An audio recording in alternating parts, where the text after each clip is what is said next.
मेरे प्यारे देशवासियों, जन भागीदारी की शक्ति से बड़े बड़े संकटों का मुकाबला किया जा सकता है।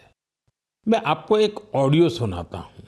इस ऑडियो में आपको उस संकट की भयावहता का अंदाजा लगेगा। वो संकट कितना बड़ा था, पहले वो सुनिए, समझिए।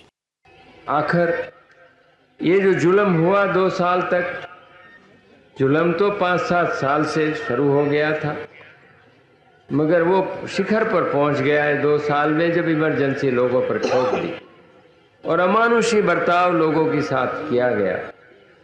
लोगों के स्वतंत्रता के हक छीन लिए गए, अखबारों को कोई स्वतंत्रता न रही, न्यायालय बिल्कुल निर्बल बना दिए गए और जिस ढंग से 1 लाख से ज़्यादा लोगों को जेल में बंद कर दिए और फिर अपने मनमानी राज की ओर से होती रही, उसकी मिसाल दुनिया के इतिहास में भी मिलना मुश्किल है।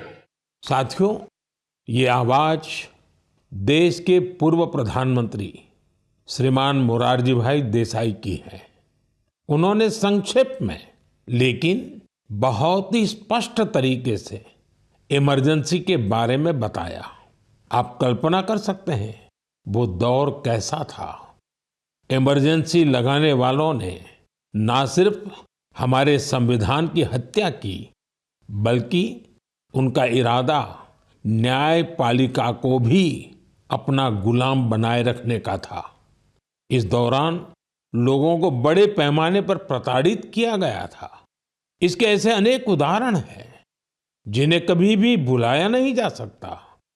जॉर्ज फर्नांडिस साहब को जंजीरों में बांधा गया था। अनेक लोगों को कठोर यातनाएं दी गई। मिसा के तहत किसी को भी ऐसे ही गिरफ्तार कर लिया जाता था। स्टूडेंट्स को भी परेशान किया गया। अभिव्यक्ति की आजादी का भी गला घोंट दिया गया। साथियों, उस दौर में जो हजारों लोग गिरफ्तार किए गए, उन पर ऐसे ही अमानवीय अत्याचार हुए। लेकिन ये भारत की जनता का सामर्थ्य है कि वो झुकी नहीं, टूटी नहीं और लोकतंत्र के साथ कोई समझौता उसने स्वीकार नहीं किया। आखिरकार जनता जनार्दन की जीत हुई।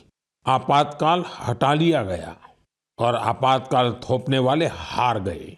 बाबू जगजीवन राम जी ने इस बारे में बहुत ही सशक्त तरीके से अपनी बातें रखी थी।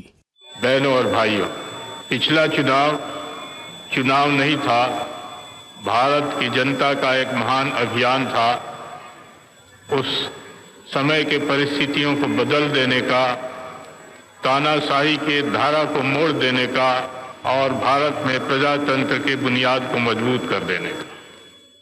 अटल जी ने भी तब अपने ही अंदाज में जो कुछ कहा था, वो भी हमें जरूर सुनना चाहिए।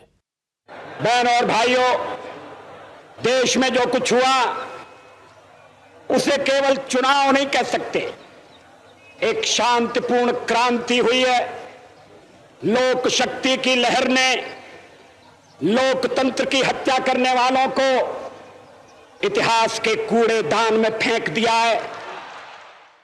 साथियों, देश पर इमरजेंसी थोपे जाने के 50 वर्ष कुछ दिन पहले ही पूरे हुए हैं। हम देशवासियों ने संविधान हत्या दिवस मनाया है। हमें हमेशा उन सभी लोगों को याद करना चाहिए जिन्होंने इमरजेंसी का डटकर मुकाबला किया था। इससे हमें अपने संविधान को सशक्त बनाए रखने के लिए निरंतर सजग रहने की प्रेरणा मिलती है।